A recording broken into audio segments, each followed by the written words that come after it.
우리는 예수 안에서 서로의 지난날을 살펴 보듬고 현재를 위해서 기도하며 복된 미래를 꿈꾸며 지지하는 공동체입니다. 한 주간도 평안하셨습니까? 재미솔솔 의미 팍팍 성경 공부 45번째 시간. 오늘은 요한복음 11장 45절에서 57절에 있는 말씀, 죽음 배후의 사랑이라는 제목으로 함께 말씀을 나누겠습니다. 네, 요한복음은 크게 세 부분으로 나눌 수 있습니다. 1장의 10장은 예수님의 공적인 사역, 그리고 11장의 12장은 7번째 표적을 다루는 십자가 사역의 배경을 소개하고요.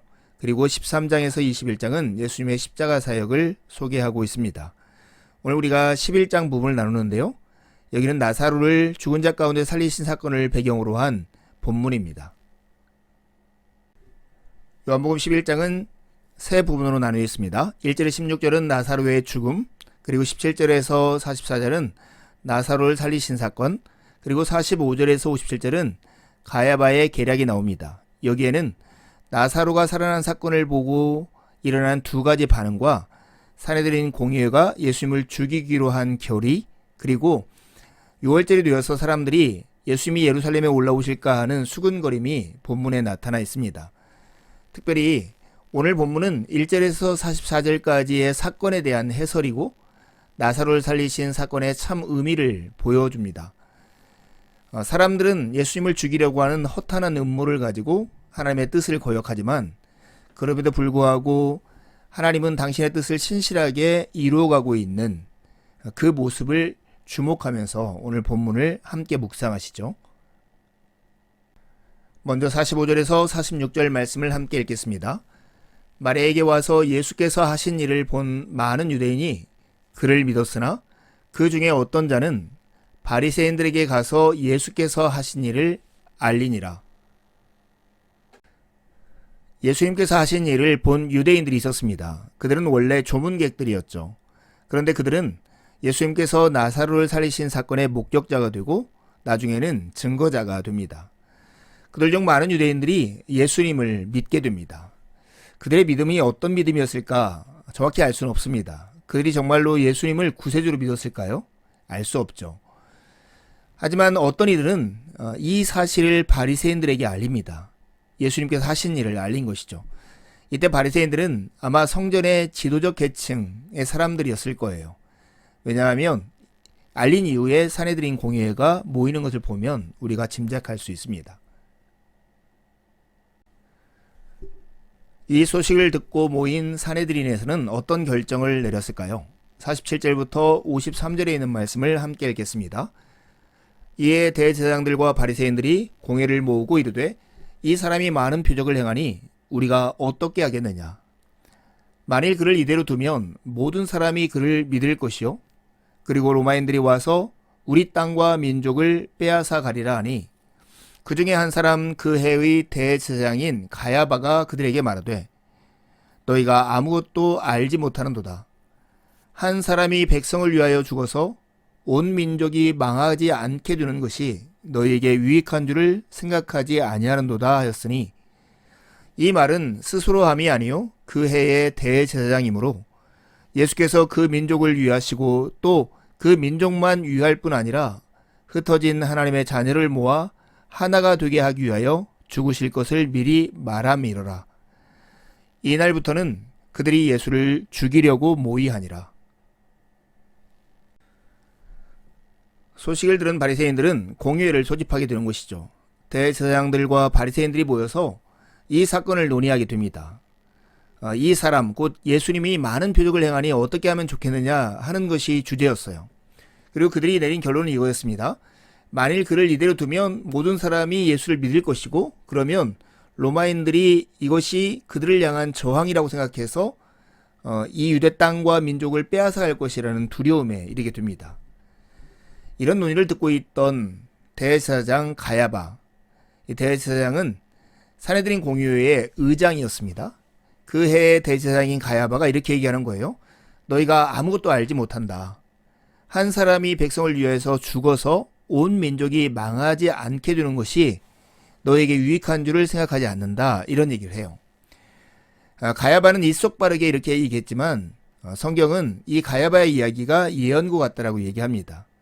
이 말은 스스로 함이 아니고 그 해의 대제사장이므로 예수께서 그 민족을 위하시고 흩어진 하나님의 자녀를 모아 하나가 되게 하기 위해서 죽으실 것을 미리 예언한 것이다. 이렇게 말합니다. 이날로부터 그들이 예수를 죽이기로 모의합니다. 즉, 이 공의회가 예수님을 죽이기로 결의한 첫 번째 공의회였다는 건 사실입니다. 산헤드린 공의는 유대인들의 최고 의결 통치기관이고 대제사장이 의장입니다.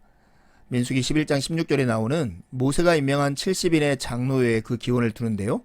총 71명으로 구성되어 있었습니다. 이들의 가장 중요한 질문은 만일 예수를 이대로 두면 이었습니다. 그러면 나사로를 죽은 자 가운데서 살리신 그 예수를 모든 사람이 믿을 것이고 예수는 자기를 믿고 따르는 사람들과 함께 혁명을 일으킬 것이라고 생각했고 혁명을 일으키면 로마인들이 와서 다시 우리의 땅과 민족을 빼앗아 갈 것이라는 두려움에 사로잡혔던 것입니다. 그들은 이미 그런 경험을 가지고 있었고 지금 이렇게 종교적 자유와 일정 부분의 자치권을 인정받는 것에 만족하고 있었기 때문일지 모르겠습니다. 여러분, 이 부분에 우리가 주목해서 묵상할 필요가 있습니다. 우리는 무엇에 관심을 갖나 무엇을 두려워하느냐에 따라서 우리의 행동과 우리의 결정이 확연하게 달라지기 때문입니다. 그들은 나사로를 죽은 자 가운데 살리신 예수님의 사건을 보고 예수님이 누구일까? 여기에 관심을 갖지 않았습니다. 혹시나 이 사건이 미치는 여파 때문에 자신의 기득권과 자신들이 그나마 누리고 있는 자유를 잃어버리지는 않을까 하는 데에 관심을 가지고 있었습니다. 그들은 무엇을 두려워하고 있었습니까? 하나님을 두려워한 게 아니라 하나님 외의 어떤 것, 즉 로마 사람들을 두려워하고 있었습니다. 오늘 본문에 나오는 로마인이라고 하는 말은 사복음서에 유일하게 나오는 이 부분인데요. 이 로마인들에 대한 두려움들은 역사적으로 그들이 가지고 있던 경험에서 비롯된 것입니다. 실제로 혁명을 일으키던 수많은 젊은이들이 시리아에 주둔되어 있는 로마군들에 진압되면서 십자가형을 당하는 것을 그들이 보았기 때문입니다. 여러분, 우리 스스로에게 이런 질문을 해야 합니다. 예수를 믿기에, 예수를 인정하기에, 예수를 받아들이기에 혹시나 내가 지금까지 누리고 있던 것을 잃어버릴지도 모른다고 생각하는 것이 있습니까? 지금 산헤드린 공의회가 이런 질문에 맞닥뜨리고 있는 것입니다. 여러분, 마태복음 10장 28절에 주님께서 이렇게 말씀하십니다. 몸은 죽여도 영혼은 능히 죽이지 못하는 자들을 두려워하지 말고 오직 몸과 영혼을 능히 지옥에 멸하실 수 있는 이를 두려워하라. 여러분, 누구를 두려워하십니까? 신앙에서 여호와를 경외하는 것보다 더 중요한 거 없습니다. 하나님을 두려워하는 것, 하나님을 경외하는 것은 지혜의 근본이고 지식의 근본입니다. 어떤 신학자가 이렇게 얘기했습니다. 하나님을 두려워하는 자는 하나님 외에 아무것도 두려워하지 않고 하나님을 두려워하지 않는 자는 하나님 외에 모든 것을 두려워한다. 오늘 본문에는 헛똑똑이 한 명이 나옵니다. 그 해의 대제사장 가야바입니다. 그는 AD 18년에서 36년까지 대제사장의 역할을 하는데요. 이 사람은 안나스의 사위였습니다. 근데 로마가 안나스를 패하고 새롭게 자신들에게 협조하고 자신의 말을 잘 듣는 새로운 인물을 대제사장으로 삼았는데 그게 바로 가야바입니다. 원래 사독의 후손들만 가능한 자리였는데 매매를 통해서 이렇게 대제사장이 될 수 있었던 것입니다. 대제사장의 직분이 원래 하는 일이 무엇입니까? 그는 백성과 하나님 사이의 다리를 놓기 위해서 하나님께 제물을 드리는 사람입니다. 그런데 지금 그는 어떻게 행동하고 있습니까? 로마에게 예수님을 제물로 바치는 일을 앞장서고 있는 것입니다. 로마의 비위를 맞추고자 예수님을 죽이려고 하는 것이죠. 그는 이렇게 얘기합니다. 당신들은 아무것도 모르고 한 사람이 백성을 위해 죽어서 민족 전체가 망하지 않는 것이 당신들에게 유익하다는 것을 생각하지 못하고 있어. 참 지혜롭고 현명한 정치적인 수사였지만 이것이야말로 헛똑똑이의 말에 지나지 않습니다. 이 재판은 산헤드린이 예수님을 죽이기로 모의한 첫 번째 재판입니다. 결국 그들은 예수님을 죽임으로 인간의 나라를, 인간의 바벨탑을, 그들의 자유를 누리려 했던 것입니다. 이들은 예수를 죽이는 것이 자신들이 사는 길이라고 생각했던 것입니다. 이게 지혜로운 선택이었을까요? 우리 스스로에게 이렇게 질문해 봐야 합니다. 우리 삶도 힘들고 어려울 때가 있죠? 그럴 때마다 망하지 않는 길이 어떤 것인가 하는 거예요. 그 길은 두 가지 길이 있습니다. 오늘 본문을 기초로 해서 나눠보면 가야바의 방법과 하나님의 방법입니다. 가야바의 방법은 예수님을 죽임으로써 망하지 않는 길을 선택하는 것이고, 하나님의 방법은 예수님을 의지하여 망하지 않는 길을 선택하는 것입니다. 가야바는 한 사람이 백성을 위해서 죽어서, 즉 예수를 죽임으로써 온 민족이 망하지 않게 되는 길을 그가 선택했습니다. 하지만 하나님은 역설적으로 도둑이 오는 것은 도둑질하고 죽이고 멸망시키려는 것뿐이요, 내가 온 것은, 예수님이 이 땅에 보내셔서 예수님이 이 땅에 오신 것은 양으로 생명을 얻게 하고 더 풍성히 얻게 하려는 것이다, 이렇게 말씀합니다. 망하지 않는 길, 그것은 예수님을 죽이는 길이 아니라 예수님을 의지하는 길입니다. 내 눈에 보기 싫은 것과 불편한 것을 제거할 수 있는 힘과 돈을 동경하는 사람들이 있습니다. 힘과 돈이 있으면 이런 것들을 쉽게 제거하고 나름의 안락과 형통을 얻을 수 있을 거라고 생각합니다. 하지만 이런 마음을 가지고는 천국을 담을 마음을 만들 수는 없습니다. 제자의 길이 아닌 것과 제자의 길이 이렇게 구분될 수 있습니다. 제자의 길이 아닌 것은 주님을 고치려는 길입니다. 제자의 길은 우리를 고치려는 삶입니다. 자기의 뜻을 이루기 위해서 예수를 죽이고 예수를 부인하고 거절하는 삶, 그것은 예수님의 제자일 수가 없습니다. 반면 주님의 뜻을 이루기 위해서 자신을 죽이는, 회개에 이르는, 자기를 부인하고 자기 십자가를 지는 삶이야말로 제자의 길이라고 말할 수 있습니다. 예수님께서 이렇게 말씀하셨죠. 누구든지 나를 따라오려거든 자기를 부인하고 자기 십자가를 지고 나를 따를 것이니라.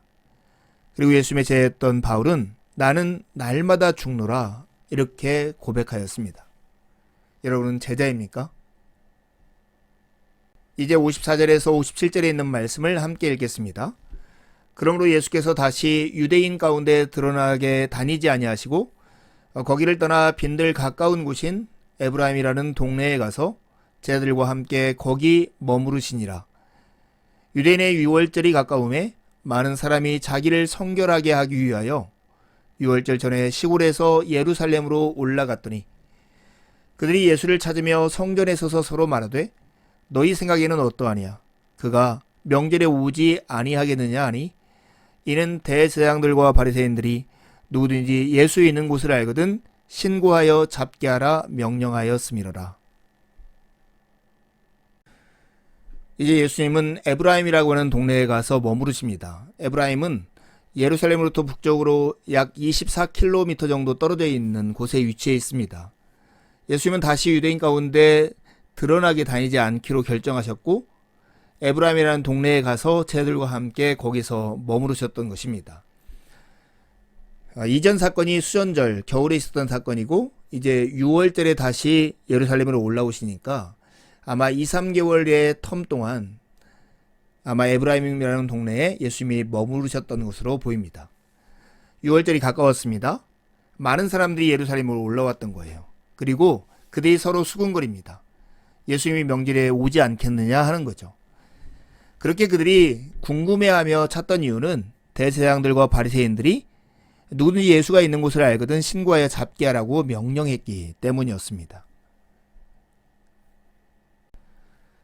예수님은 이런 위험한 상황에서 위험한 곳을 향해서 올라가실까요? 네, 올라가시죠. 예수님은 스스로 제물이 되신 제사장이십니다. 히브리서 7장 27절에 보면 그는 저 대제사장들이 먼저 자기 죄를 위하고 다음에 백성의 죄를 위하여 날마다 제사 드리는 것과 같이 할 필요가 없으니 이는 그가 단번에 자기를 드려 이루셨습니다. 예수님은 스스로 제물이 되신 제사장이십니다. 위험을 무릅쓰고 저 위험한 예루살렘을 향해서 예수님은 올라가십니다. 그리고 끝내 골고다에서 십자가 위에 올라가서 달리시죠. 혼란과 고통을 선이 되게 하기 위해서 하나님을 거스르는 세상을 심판하시려고, 하나님의 백성을 구원하시려고 예수님은 그 길을 마다하지 않고 뚜벅뚜벅 걸어 올라가셨습니다. 예수 그리스도의 십자가는 신비이고 역설이고 아이러니입니다. 그 십자가의 길은 우리가 다 이해할 수도 없고 설명할 수도 없고 통제할 수도 없는 삶의 영역의 대표입니다. 예수님마저 겟세마네 동산에서 할 수만 있으면 아버지 이 잔을 내게서 옮겨달라고 하나님께 기도를 드렸죠. 우리도 살아가면서 자기 십자가를 지고 주님을 쫓아가는 삶 속에서 이와 같은 경험들을 할 수 있습니다. 다 이해할 수도 없고 설명할 수도 없고 통제할 수 없는 삶의 영역 말이죠. 우리가 보통 고난, 역경이라고 말하는 것들이 다 그와 같습니다. 그러나 하나님께서 신비롭고 역설적인 사랑으로 그 여백을 채워가시는 것을 경험할 수 있는 시간이기도 합니다. 고난을 통해서 이 땅의 순종을 배우신 주님처럼 우리도 고난을 통해서 온전한 믿음과 순종으로 나아갈 수 있기 때문입니다. 어찌하면 두려워하지 않고 이 삶의 여백 신비한 영역 속에서 그분을 신뢰하며 살 수 있을까요? 두 가지 길이 있을 거예요. 하나는 운명을 탓하면서 이 세상에 길들여져 사망의 길을 걷는 방법이 하나 있을 거예요. 반면 하나님의 창조 목적을 따라서 새롭게 지어져 가면서 생명의 길을 걸을 수도 있을 것입니다. 여러분, 우리가 믿는 하나님이 어떤 분이신가? 에베소 3장 20절에 바울 사도의 고백을 통해서 한번 들어보십시오. 하나님께서는 우리 안에서 힘차게 활동하시면서 우리가 바라거나 생각하는 것보다 훨씬 더 풍성하게 베풀어 주실 수 있는 분입니다. 믿으십니까? 우리가 바라거나 생각하는 것보다 훨씬 더 풍성하게 베풀어 주실 수 있는 분. 그래서 사람들은 십자가의 도를 미련하고 혐오스러운 것이라고 말했지만 구원은 우리에게는 십자가는 하나님의 능력이요 지혜였던 것처럼 하나님은 우리의 생각을 뛰어넘는 방식으로 우리에게 일하시는 분입니다. 이 세상의 일과 무질서 속에서 하나님은 당신이 원하시는 역사를 꾸려가시는 그런 분이십니다. 그러니 하나님을 신뢰하고 주님의 다스림 속에서 이해되지 않는 설명할 수 없는 삶의 영역 속에서도 믿음으로 살아가는 여러분이 되기를 간절히 바랍니다. 오늘도 선한 목자 되시는 주님의 인도를 따라서 주의 말씀으로 교제할 수 있어서 너무나 기뻤습니다. 남은 한 주도 주님의 은혜를 의지해 살고 복된 주일에 함께 만나 기쁨으로 우리 하나님을 예배하시죠. 감사합니다.